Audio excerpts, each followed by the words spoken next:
Hello guys, welcome back to తెలుగమ్మాయి ముచ్చట్లు. ఆషాఢ మాసం స్టార్ట్ అయిపోయిందని అందరికీ తెలుసు కదండి. ఆషాఢ మాసం అంటేనే గోరింటాకు, గోరింటాకు అంటేనే ఆషాఢ మాసం. ప్రతి అమ్మాయి గోరింటాకు ఎప్పుడు పెట్టుకున్నా లేకపోయినా ఆషాఢ మాసంలో అయితే ఖచ్చితంగా ఒక్కసారన్నా పెట్టుకుంటుంది.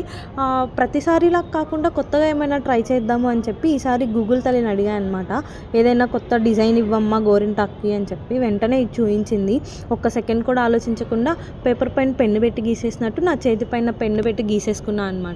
మా మమ్మీ ఇదిగో గోరింటాకు అని చెప్పి నా చేతిలో పెట్టగానే ఒక ఇయర్ బడ్ తీసుకొని దాన్ని నా చేతి పైన దిద్దుకుంటూ ఉన్నాను నీట్గా వచ్చేంత వరకు. ఇది నాకు ఒక పావుగంట టైం పట్టిందండి. పావుగంట పడితే పట్టింది, కానీ గోరింటాకు అయితే చాలా బాగా వచ్చింది. ఈ గోరింటాకు ఎందుకు పెట్టుకుంటారో తెలుసా? అది కూడా ఆషాఢ మాసంలోనే.